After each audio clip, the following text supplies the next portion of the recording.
Bible Worm, reading the Bible with Bible Worm.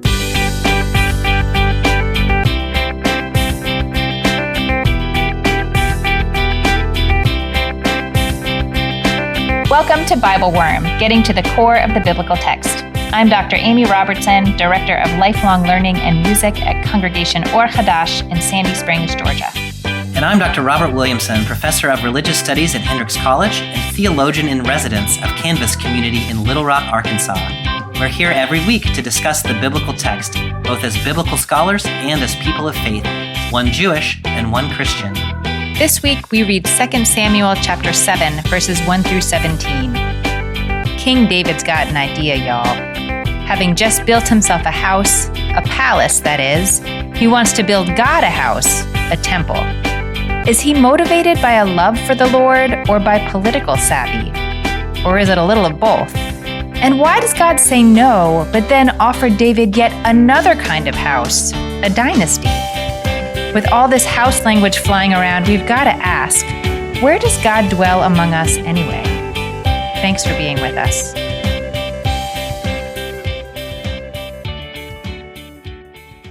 Bobby, it's good to see you.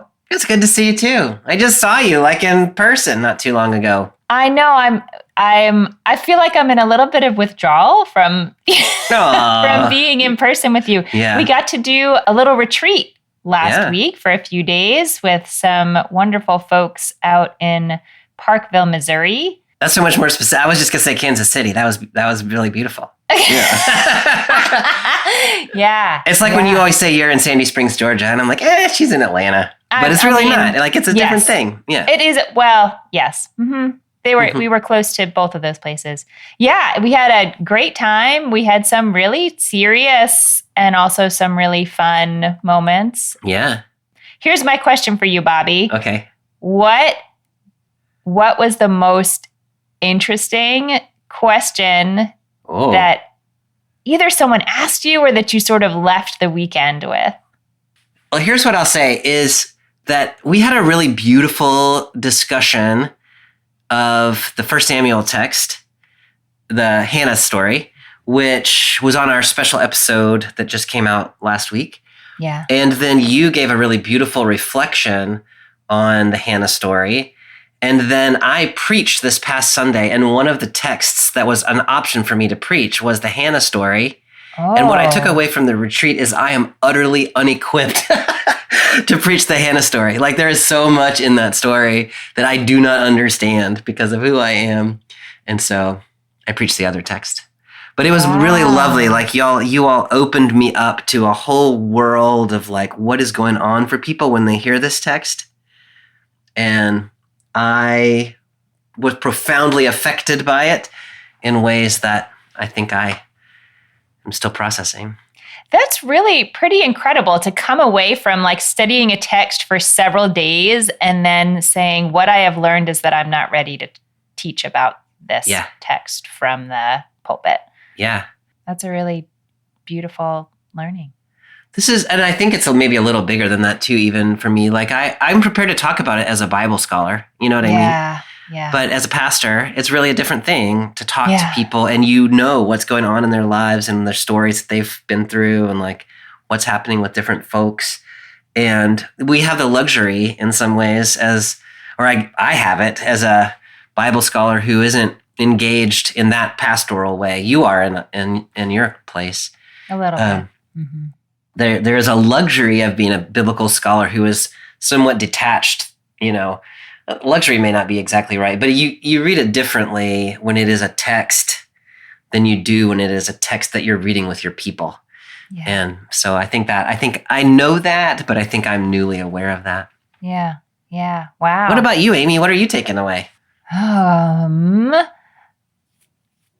am I taking away? Or what was this interesting question or an interesting sort of fun moment. Anecdote. The thing that sort of I keep coming back to is we did these, couple days of like, pretty intense group study of different texts that was so beautiful and rich and smart and real.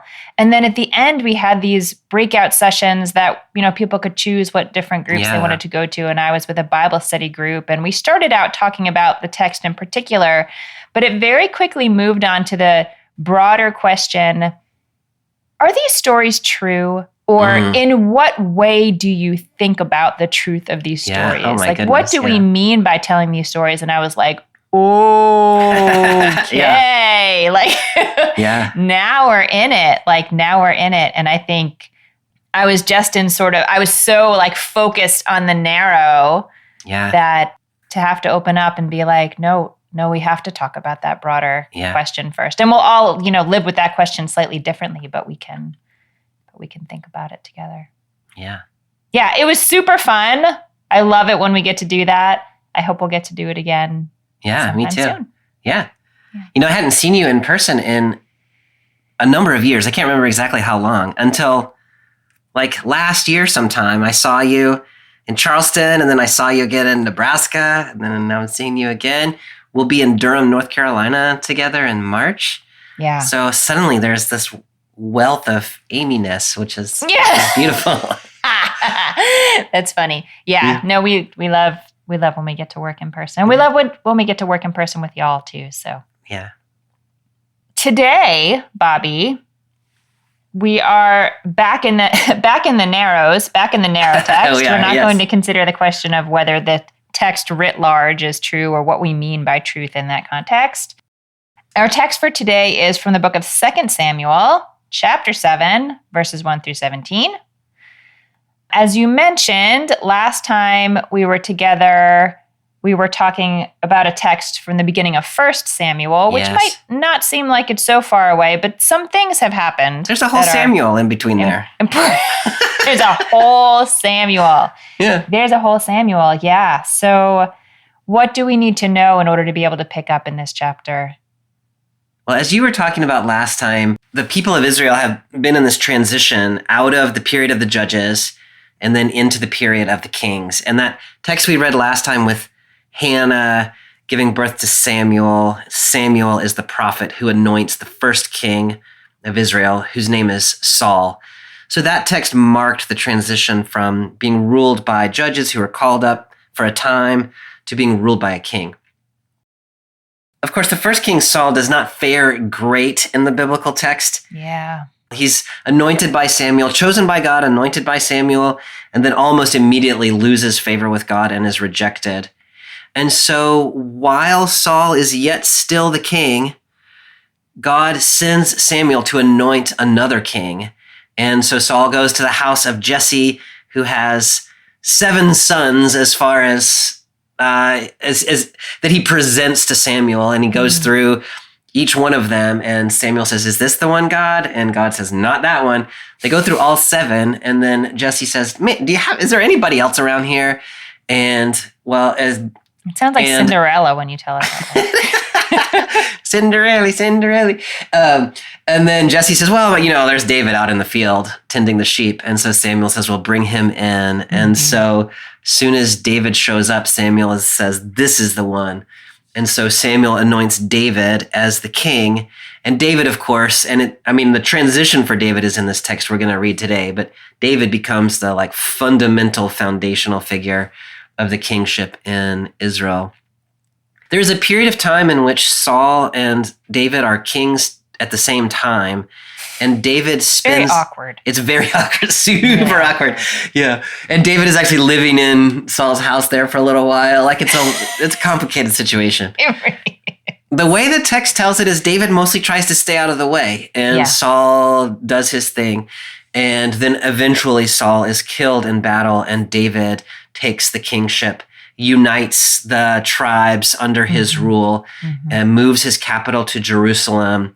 And then in a text that we read last year, he brings the Ark of the Covenant, which is the sort of the acacia wood box plated in gold that contains something. Maybe it contains the tablets of the 10 Commandments. In some traditions, it contains some manna and Aaron's staff that had blossomed. I think in some traditions there's nothing in there. So I don't know. Anyway, so it signifies somehow the presence of God. Signifies the presence of God. That's exactly right. and brings that to Jerusalem.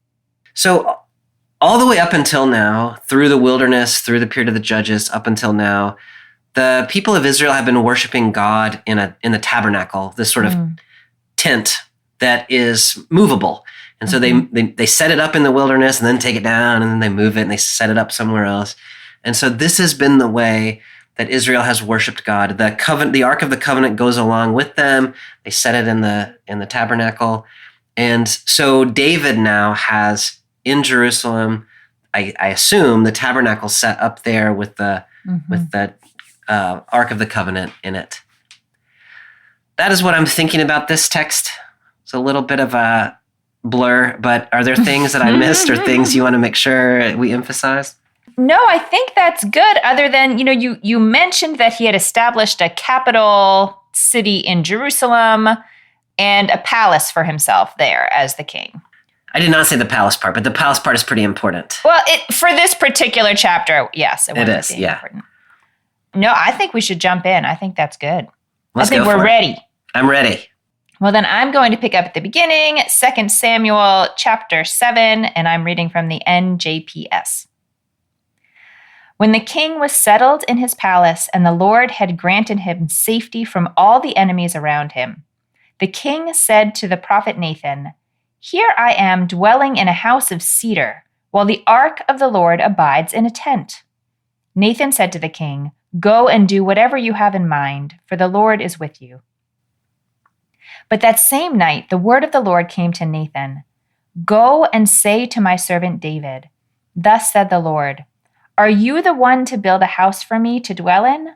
From the day that I brought the people of Israel out of Egypt to this day, I have not dwelt in a house, but have moved about in tent and tabernacle. As I moved about wherever the Israelites went, did I ever reproach any of the tribal leaders whom I appointed to care for my people Israel? Why have you not built me a house of cedar?'" Okay, let's pause there for a minute. Okay.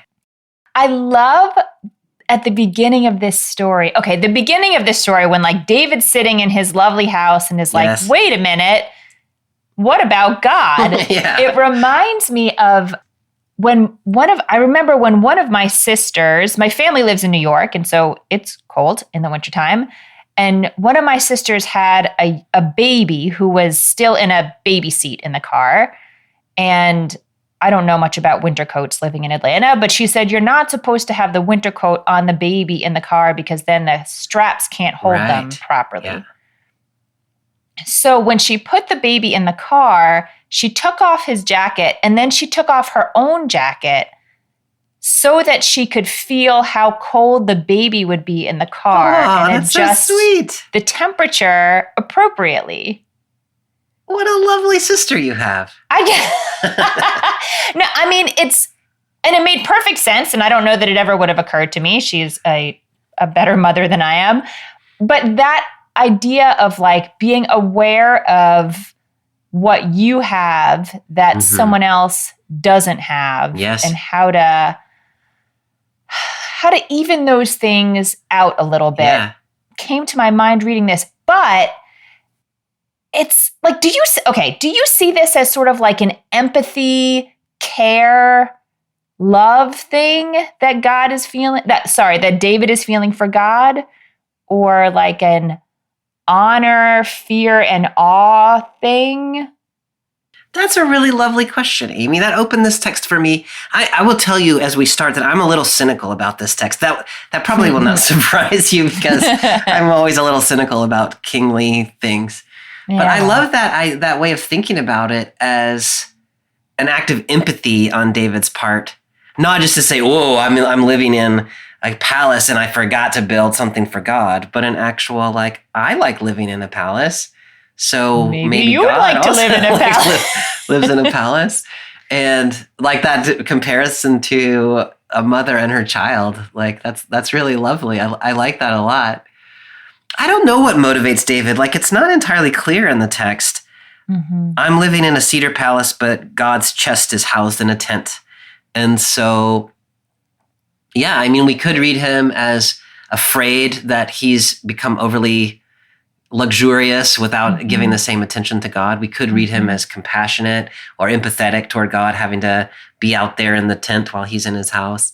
We can read David, I mean, maybe not just right here, but one often wonders, like last year when we talked about bringing the ark to Jerusalem in the first place, we talked about it as both a religious motive and a political one, to say that God is sanctioning David's reign.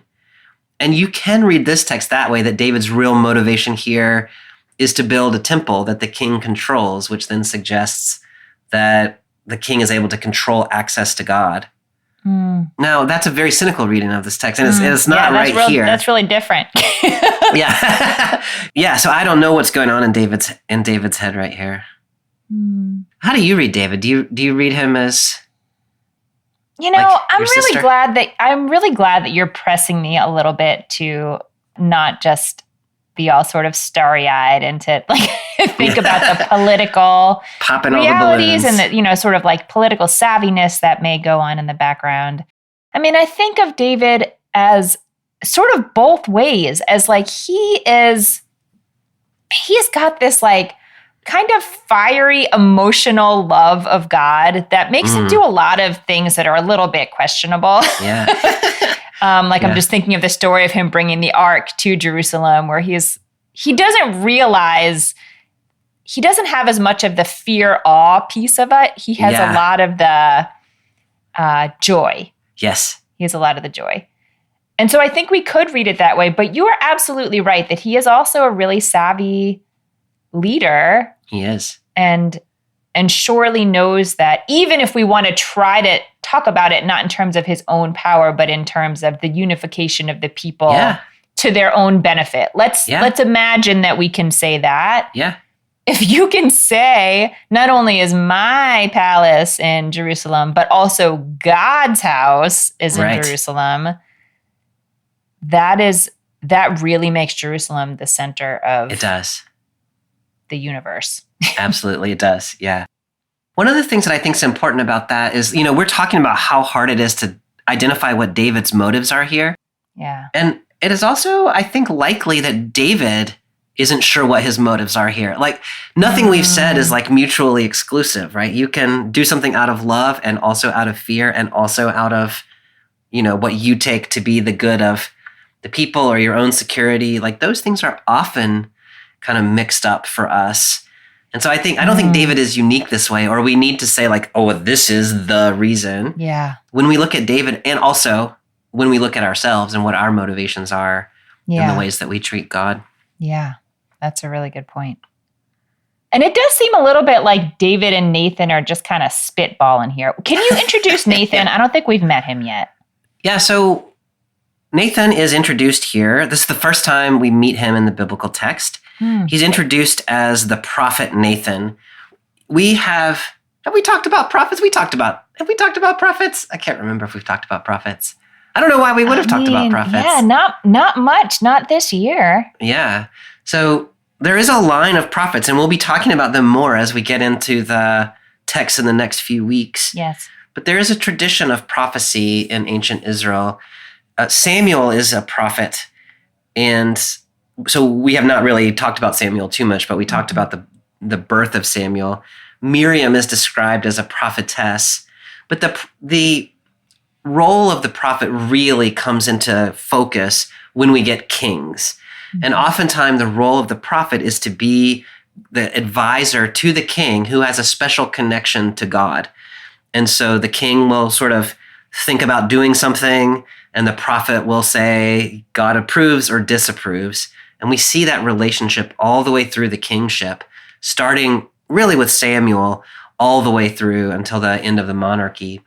Sometimes those prophets are on the king's payroll, central prophets. Mm-hmm. Nathan is one of those. He seems to be, I don't know if he's living in the palace, maybe, but he's certainly one of David's trusted advisors. We will also see in a couple of weeks there are peripheral prophets who are not like very antagonistic to the king and are like living out someplace and coming in and, protesting what the king is doing. But Nathan is not one of those. Nathan is a court prophet. Mm-hmm. And so he is, I would just think of him, I think, as David's advisor who has special access to the word of God. Yes. I think that's a great description of him. Although in his first response to David here, he doesn't really use that special access in any particular way, other than to say, God seems to like what you do. Yeah. So follow your gut. Yeah, that's exactly right. No, I think that's so interesting, Amy, because that is literally what he says. Yeah. The Lord is with you. Do whatever you want.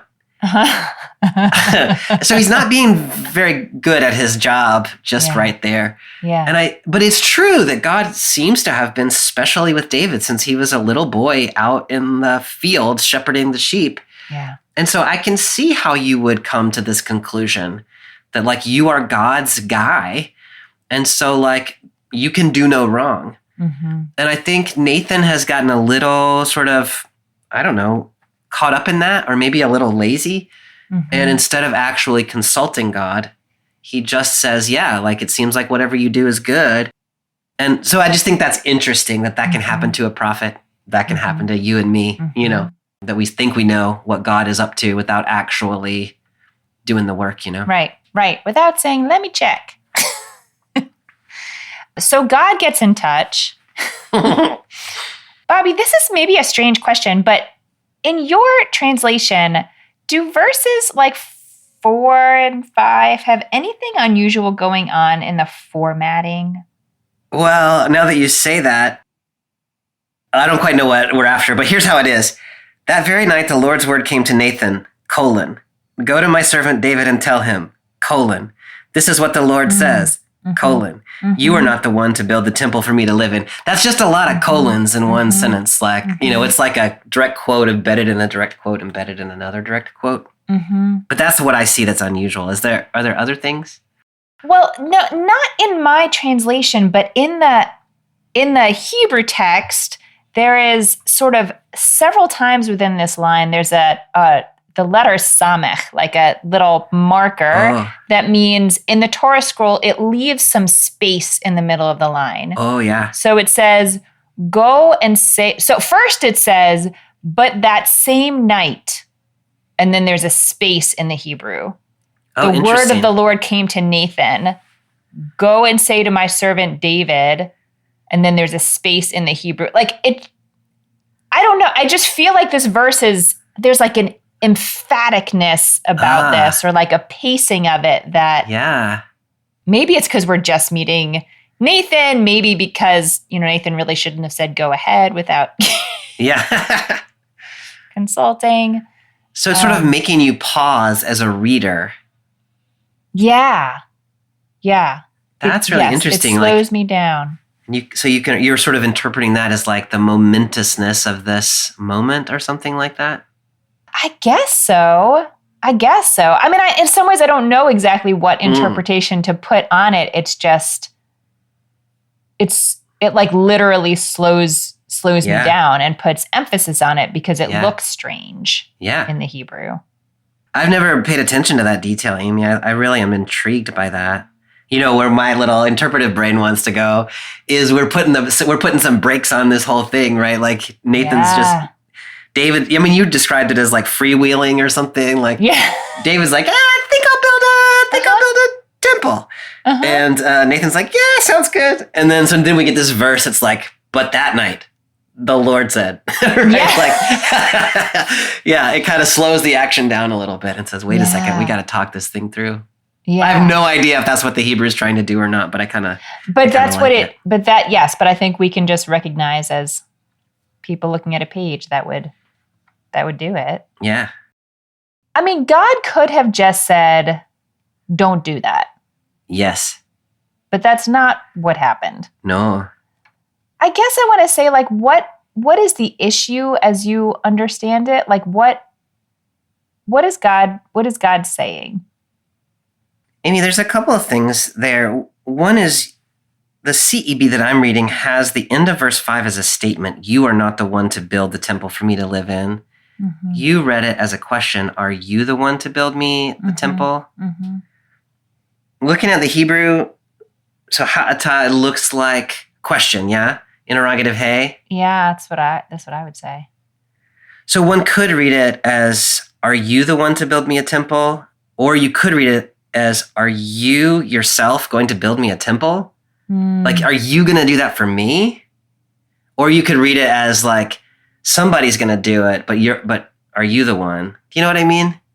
Oh, I see. So that both of them are sort of saying, maybe raising the question of whether it's really his place. But Right. it could be that it's not the place of a human to be doing this Right. for God, which sort of goes back again to like my sister taking care of her baby, but Right. God's not your baby. Yes. Or it could be, yes, as you're saying, it's not you specifically. Right. There's going to be a human who it is his job, Yes, but you're not but that it's not, one. right. That's It's a going to come question back of whether later it in is. this text. But Yeah. right here, I like to read it the first of those ways. Mm-hmm. Are you going to build me a Mhm. temple? Like, Mm-hmm. what is that about? That fits nicely. That fits better, I think, with what comes next Yes. in the text. Because I first read it the other way Right. as, are you the one? Are you the right Right. guy? But then what he goes on to say is basically, I've always been in this traveling tent and Right. tabernacle. Yeah. I've never asked anyone to build me Yeah. a temple. I read it a little bit as like God's living the van life. You know what I mean? Like God likes to be out on the road. Like God works remotely. However you want to talk about it. And God's like, this has been good enough for me up until now. So why would you presume? Like just because Mhm. you need a fancy Mhm. palace with cedar Mhm. walls does not mean I need a fancy temple. And I'm happy in my tent. Mhm. You could read that as like God is like a little bit low maintenance, which is not always the way God seems to be in the biblical text. True, yes. You could read it as like God likes mobility or God likes freedom. And so Mhm. God wants to sort of reserve the possibility that God might pick up and move somewhere else later. And the idea of a solid structure Mhm. is like trying to pin God down a little bit. What do you think God's point? Do you have a sense of like, I mean, far be it from us to know the mind of God, right? Mhm. But as a character in the text, like, do you have a sense of why God doesn't want to? Doesn't want to be in it. I mean, that's a really good question. I have not thought about why God would prefer to be in a tent, other than I guess the general reasons that you said. There's that, there are all these teachings about the reason the Torah was given in the desert, the reason that, like, so that it's not owned any place and it's not, there's a movement about it.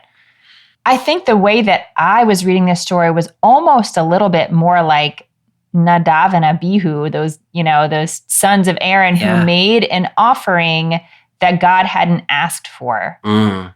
And so it was, again, the kind of thing that was like, there is sometimes a presumption from humans that they want to do something a little extra, like this is how humans relate to each other, and so I read this sort of as a story that was like, don't presume, as you said, don't presume that I want what you want. Right.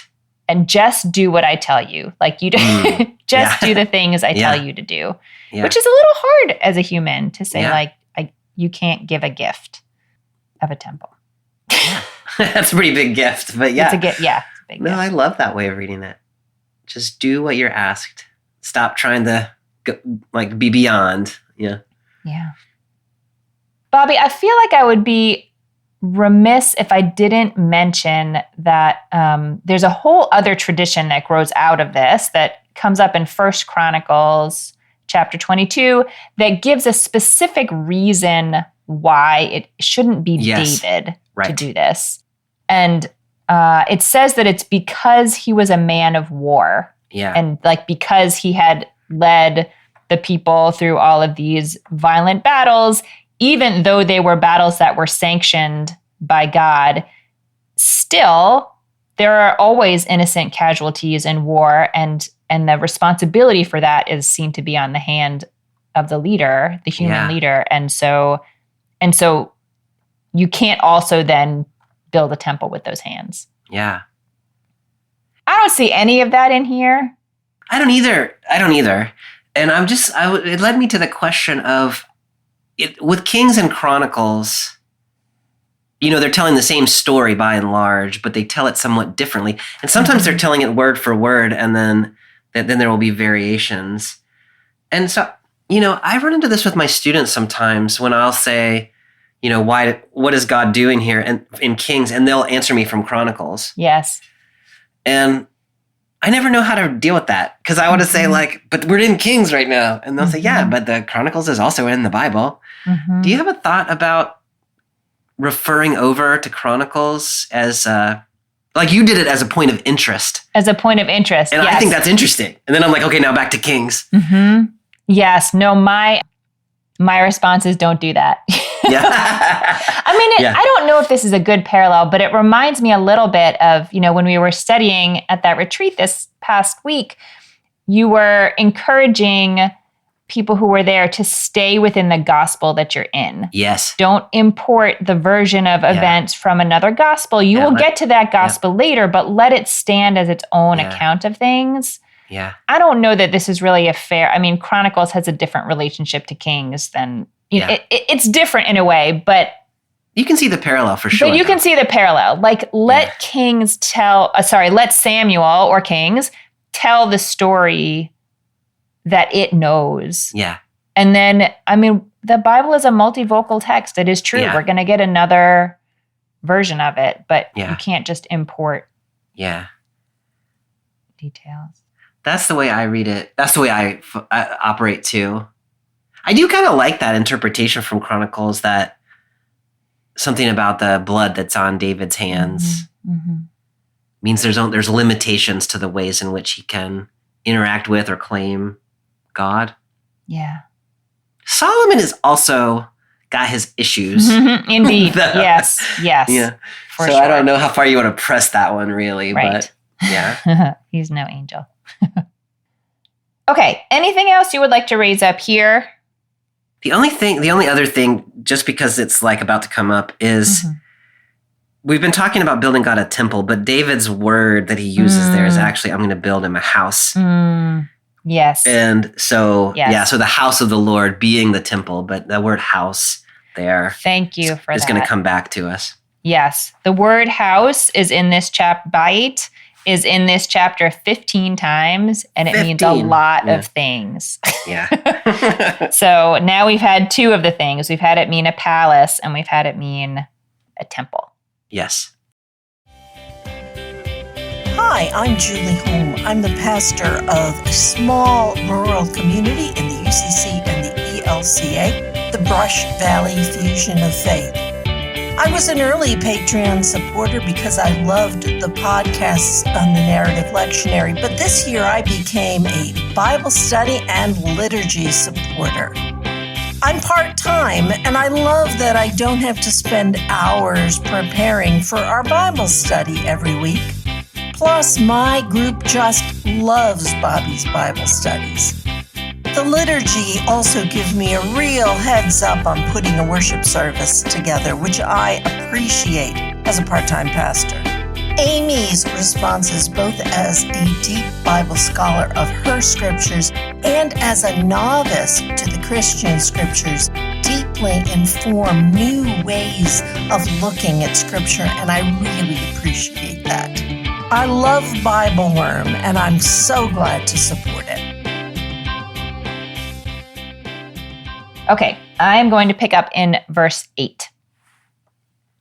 Further, say thus to my servant David, thus said the Lord of hosts, I took you from the pasture, from following the flock, to be ruler of my people Israel, and I have been with you wherever you went, and have cut down all your enemies before you. Moreover, I will give you great renown like that of the greatest men on earth. I will establish a home for my people Israel, and will plant them firm, so that they shall dwell secure and shall tremble no more. Evil men shall not oppress them any more as in the past, ever since I appointed chieftains over my people Israel. I will give you safety from all your enemies.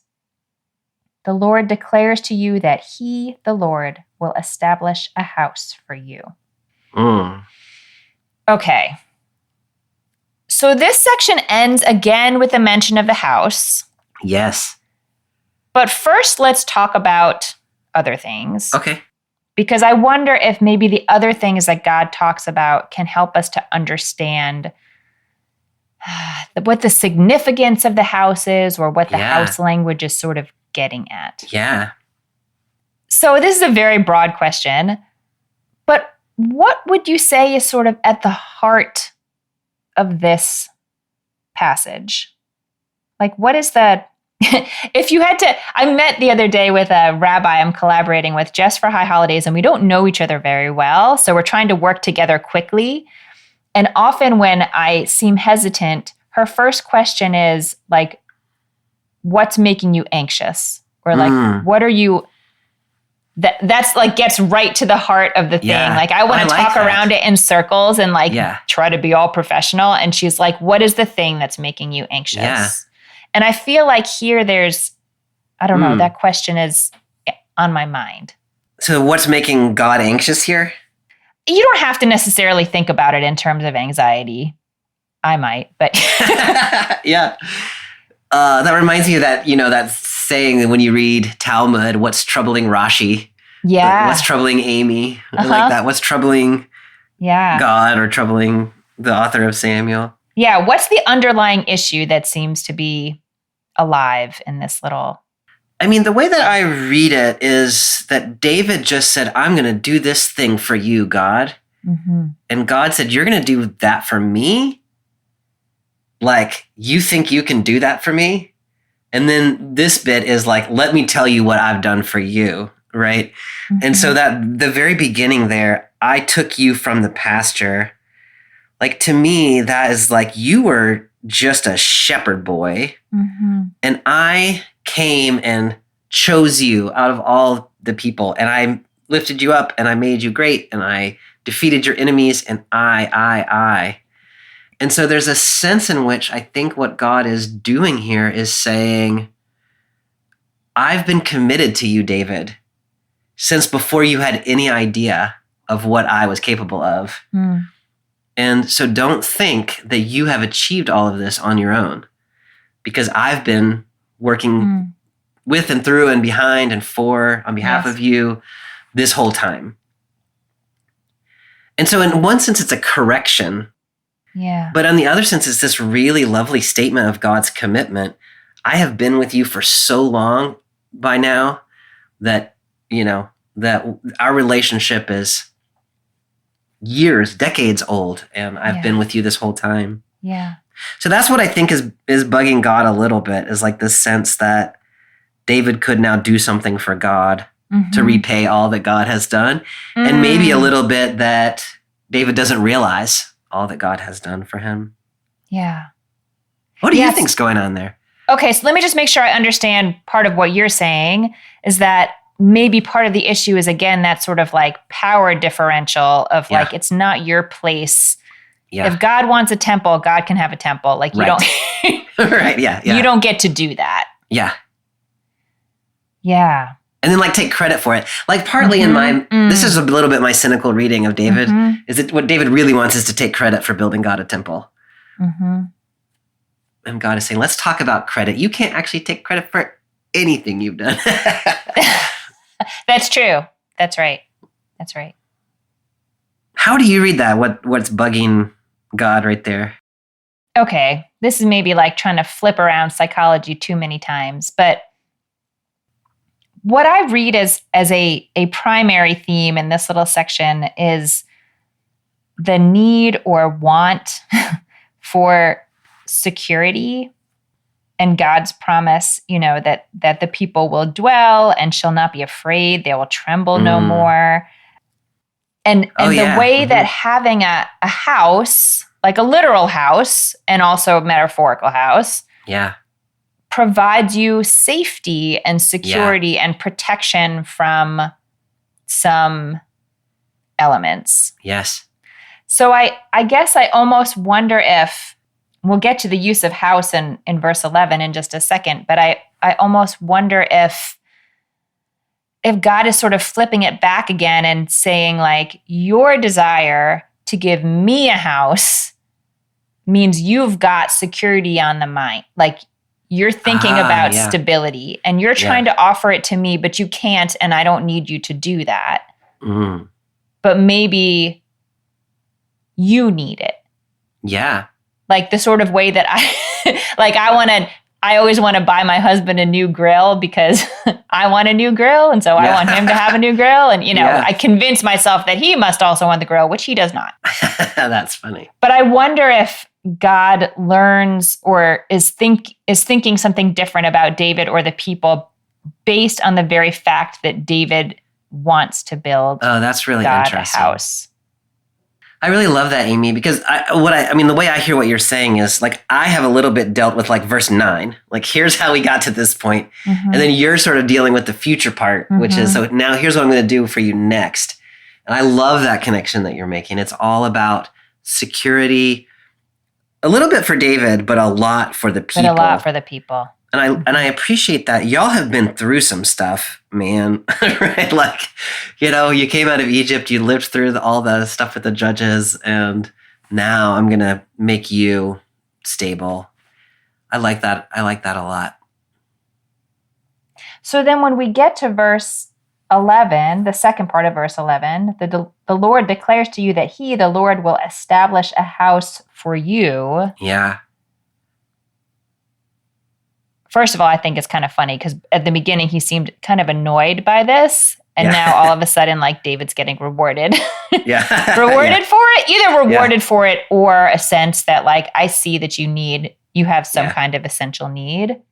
I love that idea that God pays attention to what our anxieties are rather than what we say they are in response to that. I just think that's theologically really beautiful. I just had to say that. I don't know if it's valid, but it's... I love that idea. Well, who cares if it's valid? It's beautiful. Yeah, right. Who decides if it's valid? So just, again, because we're using the same house over and over again, the same word, house, over and over again, what are we talking about here? Well, the CEB puts a very fine point on it and says, the Lord declares to you that the Lord will make a dynasty for you. Mm-hmm. And so, that we get that language later in the biblical text, the house of David, Beit David. And what it's talking about is David and the successor kings of David. Mm-hmm. And so it's like the house of Windsor or something like that, I guess. Mm-hmm. Mm-hmm. And so this seems to be a reference to, I'm going to give you a line of succession that's going to be stable after you. Mm-hmm. So now we've got David's in a house, which is a palace. He wants to build God a house, which is a temple. But instead, God's going to build David a house, which is a dynasty. Mm-hmm. And that's going to be the true stability or something like that. Yeah. All right. Should I press forward? Sure. Okay. I'm picking up in verse 12. When your days are done and you lie with your fathers, I will raise up your offspring after you, one of your own issue, and I will establish his kingship. He shall build a house for my name, and I will establish his royal throne forever. I will be a father to him, and he shall be a son to me. When he does wrong, I will chastise him with the rod of men and the affliction of mortals. But I will never withdraw my favor from him as I withdrew it from Saul, whom I removed to make room for you. Your house and your kingship shall ever be secure before you. Your throne shall be established forever. Nathan spoke to David in accordance with all these words and all this prophecy. Okay, so the last house that we heard mentioned was a dynasty. Yes. In verse 11. Yes. And I have to admit, perhaps, and then verse 12 is also about the dynasty. I will raise up your offspring after you, and they will be the king. Fine. This is a little embarrassing to admit, but I'm just going to admit it with all this house language. When I got to verse 13 and read, he shall build a house for my name, and I will establish his royal throne forever, I was still thinking about it as the dynasty. Oh, I like that. And I was thinking, I got real abstract in my mind. I was oh, God's presence is housed between the generations of the people. It was really, Amy, I love this so much. I don't think that's what this text is probably saying, but I love it. I don't think that's what this text is saying. Just chase that a minute. That's so beautiful. He will build a house for my name. He's going to create a dynasty that lives out the kingship in a way that is demonstrates God's holiness to the world. Like, that's beautiful. Yeah, it is beautiful. Although it also, if you imagine God's name dwelling within a dynasty, that could go badly. It could go badly. Like, it does go badly. Like, lots of things go badly. That's one of the problems reading this text is how the books of Kings are going to play out. Yes. And it does not go great. No. And but it's a lovely idea. It's a beautiful idea. Mm-hmm. And so what you're talking about, I mean, you're sort of reading there of like the dynasty will carry God's name. It's not any more problematic than the way it actually works out in the text. I think that's right. I kind of like that idea. And maybe what they got wrong about it was instead of building a dynasty that lives out God's name in the world, they build, structures that are human structures. Mm-hmm. Okay. We digress, but I love that digression. I want to think about that. I want to think about that mistake. More. Great. Yeah. Bobby, do you see this first and foremost as an offer of security for David and his lineage, or as an offer of security for the people to have a clear path of succession? On its own, I read this as about security for David. Mm-hmm. But when you read it coming out of the verses right before it, cruel people will no longer trouble them as they had earlier, then security for David and his line seems to, at least in an ideal world, mean security for the people. So I love that idea that they're tied up together, or they should be. Yeah, I like that a lot. Mm-hmm.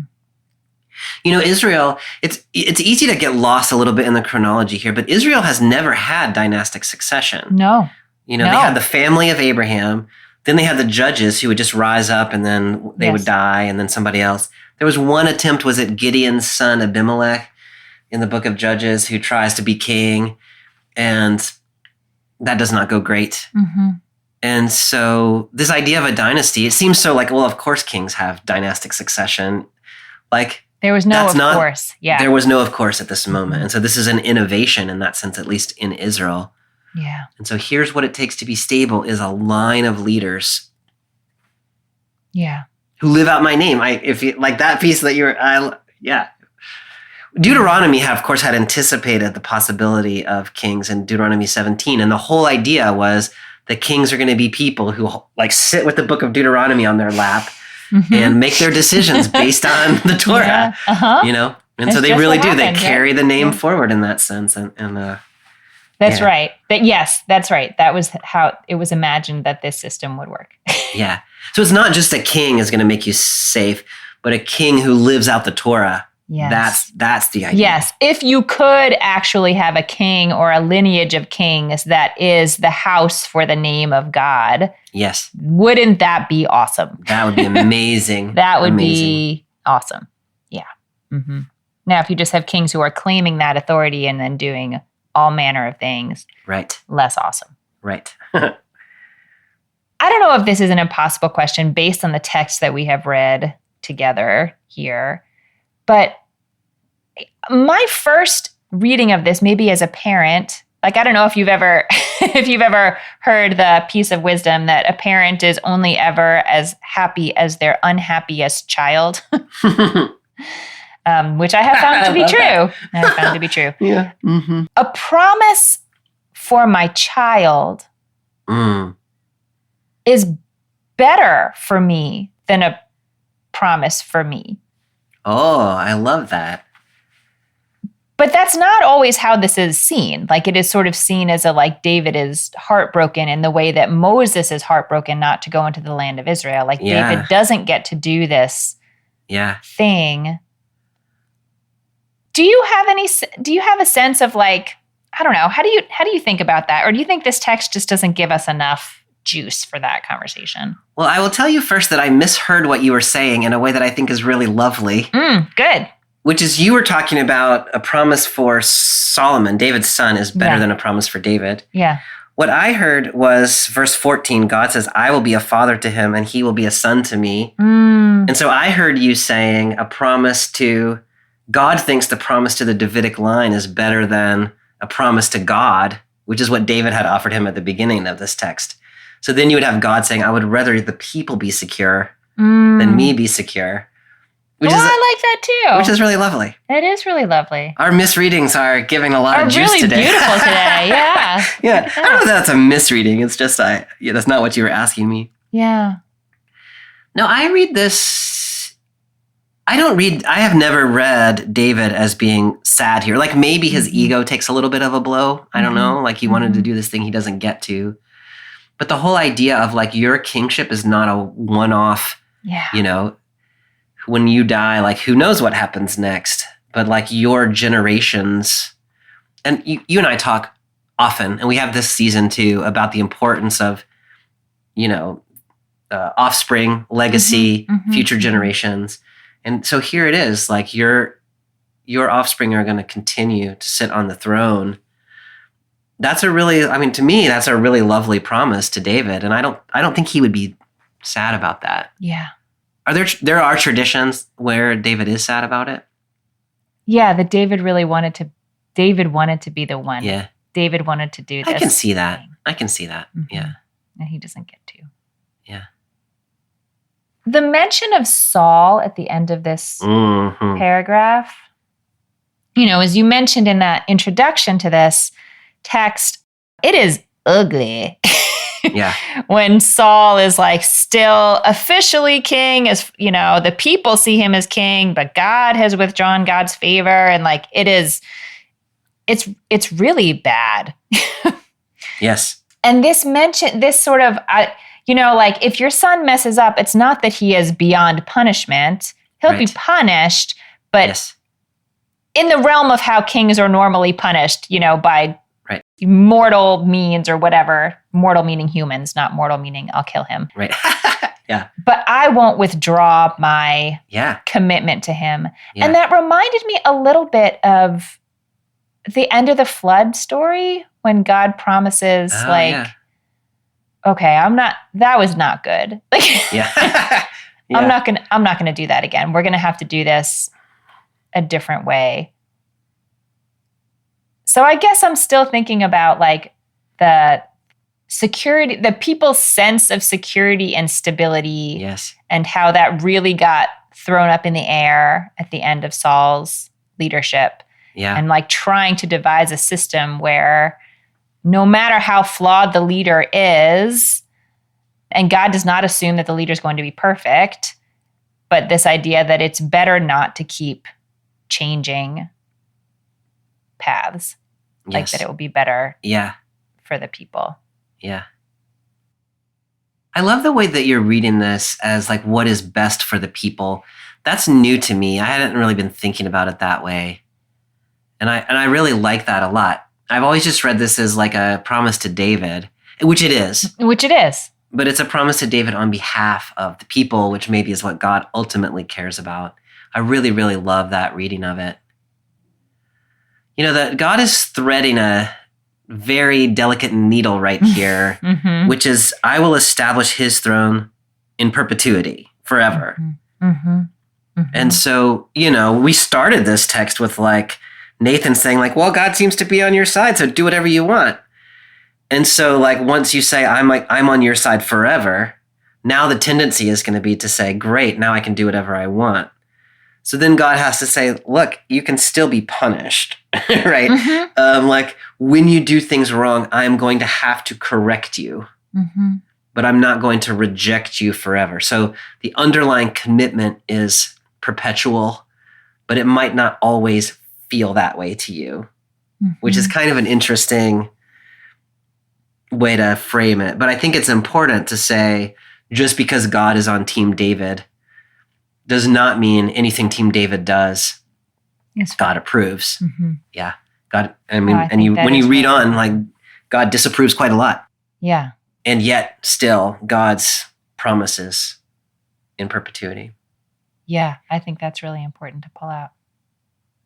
Amy, when I say it that way, your dynasty will be secured forever. Like we have the benefit now of history, of knowing that seems not to have been true. And it doesn't actually last for all that long in the great sweep of things. The Davidic dynasty, spoiler alert, comes to an end sometime around 586 BCE. So like, I don't know, 400 or 500 years after this.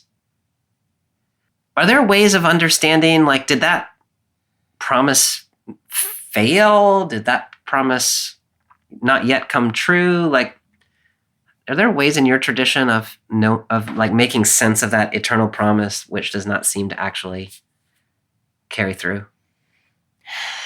I mean, I think the way that for people who are thinking about that stuff, I don't know that this is like a high priority question for a lot of people in my community, but that's where we move into like messianic language, that someone from the lineage of Jesse, the stump of Jesse someone from this lineage is going to come back to the leadership of the people. And we're just waiting for that.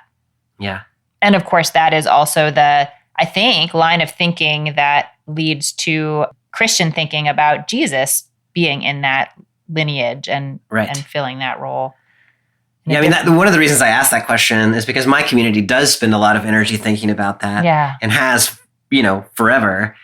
And it's because, there was this strand of messianic thinking in Judaism after the destruction of the temple in 586, and in the time in which Jesus was born and lived his life. Mm-hmm. And so Christianity picks up on that messianic strain of Judaism, which comes back to this text and says Jesus is that son of David, right? Which is why Jesus belonging to the line of David is so crucially important in the New Testament. Mm-hmm. So that's the way Christians will read this, from reading the New Testament backwards into this text. Mm-hmm. That's the way we get there. This is a messianic promise that reaches its culmination in Jesus.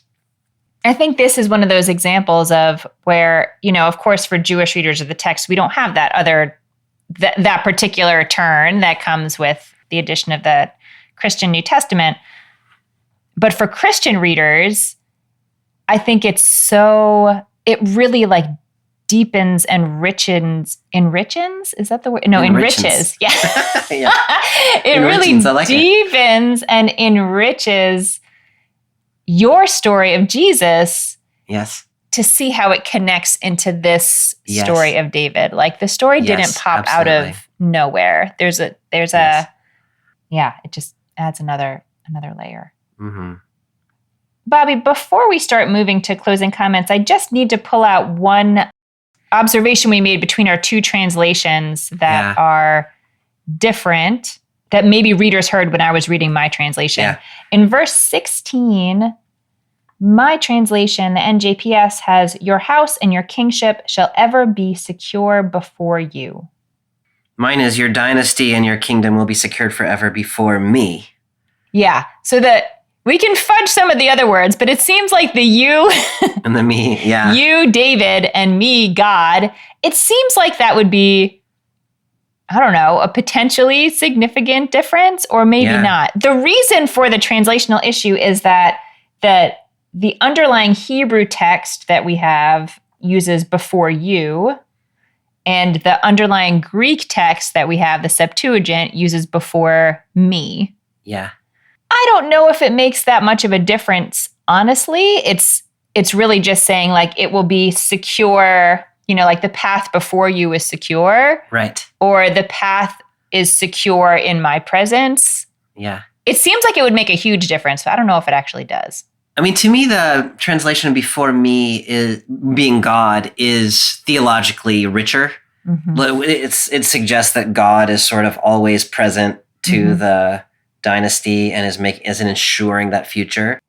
Whereas "before you" is likewise a like future promise, but God is not invoked in quite the same way. Yeah.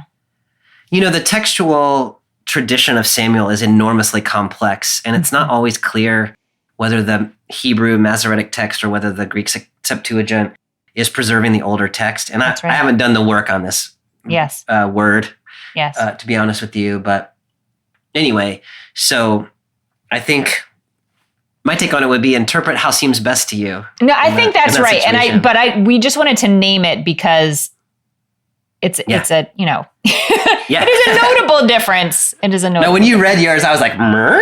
Like I could feel my internal question mark. Yeah. And so I had to go look at the Hebrew. Yeah. Mm-hmm. All right, Bobby. That's the end of our text for today. Yeah. What is coming up for you as some messages that might feel relevant to our listeners, to our communities today? Amy, as happens on our best days, my reading of this text has changed in the last hour. Mm-hmm. And so, I like that. This is one of the reasons why you and I like to read together and why we commend others to read with their colleagues as often as they can. Yes. The place where I started, and I still am here, just in a more nuanced way, is that this text is, in one instance, a warning to people who think that God is sort of on our team. And so to say, you're God's guy, do whatever you want, that gets shut down pretty quick here when Nathan says it. And so we have the king, David, who's sort of I think I'll do this thing for God. And then we also have a religious functionary, Nathan, who just says, yeah, that seems good to me, without actually consulting God about it. Mm-hmm. And so I think there is some sense of warning here that we ought not do the same, whether we are political figures who claim God is on our side all the time, or whether we are religious figures or religious people who put God's stamp on things when we really don't know, we haven't discerned where God is in this moment. We just sort of assume. And this text is saying, don't do that. Mm-hmm. Mm-hmm. But then as soon as God says, I don't need you to do this thing for me, God says, but let me tell you these things I'm going to do for you. And so it's very clear in this text that God is on David's side, and God does want security for the people, and God does recognize that people need long-term security. It's just that God is going to do it on God's terms and not on the terms that we set for God. And so God is reliable, and God is interested in the community of faith, the people of Israel in this case, but God is yet still free to do that the way that God will. Mm-hmm. To me, this is related to the issue of tent versus temple, is at some level the freedom of God and I read the temple as trying to bind God in a place. Yeah. I know it's more complicated than that, as we'll talk about next time. Mm-hmm. And the tent is let God do what God will. And so I take it a little bit that way. God is a God who acts in freedom, but the way God acts in freedom is to secure the well-being of the people that God has committed God's self to.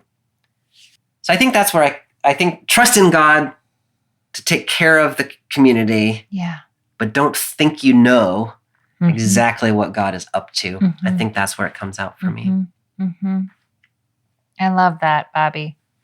And in a funny way, my concluding thoughts are they come at it from sort of a different angle, but I think it ultimately resonate really quite a lot with what you said. I think the question that is on my mind after reading this text is, what is it that makes us want to make everything permanent? Yeah. And what brings us security, and how do we sort of balance permanence with some kind of sense of things being alive and real, and not just having a stranglehold on now this is an institution and it must exist forever. And I keep going back to all the ways that house is used over the course of this chapter, and it is for physical structures that are political and physical structures that are religious, and also for intergenerational human structures that are political, although for my purposes, I don't want to think about that. Right. And that trying to hold open the space that the permanence of God that we want to really be a part of, the kind that can move and is not, trapped somewhere or held in an artificial way, is one that moves between generations and is really held among the people much more so than held in any certainly any concrete structure, but also any forever established rules or hierarchy or authority or whatnot. And I mean, maybe I'm stretching this because this is about the establishment of a dynasty. So I'm pushing a little hard, but I wonder if it can open questions for us about the ways that the human community can be that house. Now, I love that idea that what God has done here is to create a community, a dynasty in which God's name will dwell, and that they will be the ones who live out the Torah, and then extending that to God's community. I think that's such a beautiful idea.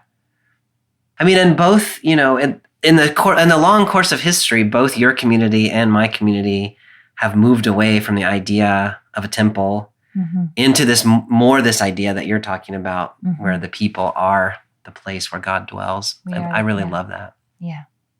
Yeah. Well, Bobby, next week we are going to talk about the more physical structure of the temple. So much for this fuzzy intergenerational stuff. We're going to read 1 Kings from chapter 5 and from chapter 8, which is an account of Solomon building the actual for real temple. The for real temple. Yeah. The narrative lectionary gives us some verses, but we'll probably read some other verses too. So we don't want to commit ourselves too strongly. We don't want to be bound by structure. Yeah. We've been living in a scriptural tent this whole time. We don't want structure. I love it. I was trying to find that joke, but I couldn't quite find it. It's good. No, you got there. It's good. You're right enough? there. Yeah. All right. Right there. Good. You can see where I was headed anyway. Yeah. Like an asymptote. It's like gets closer and closer to the punchline. Yeah. Good. Well, thank you for this conversation. As always, it's good to see you at least on Zoom. I get over my withdrawal a little bit. And I'll see you next time. All right, Amy. See you then. Bye. Thanks for joining us for this week's episode of Bible Worm. If you've enjoyed this free podcast, we hope you'll help us keep it going by joining our Patreon for as little as $4 per month. You can also sign up for other goodies like early access, video lectures, weekly liturgies, and more. Visit patreon.com/BibleWormPodcast for details. Bible Worm is produced and edited by Bobby Williamson. Our theme song is sung by Colin Bagby, and our theme music is The World at Large by Dano Songs. Many thanks to all our Patreon supporters for helping us make this podcast possible. A special thank you to our newest supporters, Caroline Dean, Marcus Fry, Diana and Randy Markham, Scott Randall, Paula Steinbacher, and Craig Gibson. Join us again next week to hear about this temple building project taken up by the next generation, as recounted in 1 Kings chapter 5 and chapter 8. Until then, keep on digging.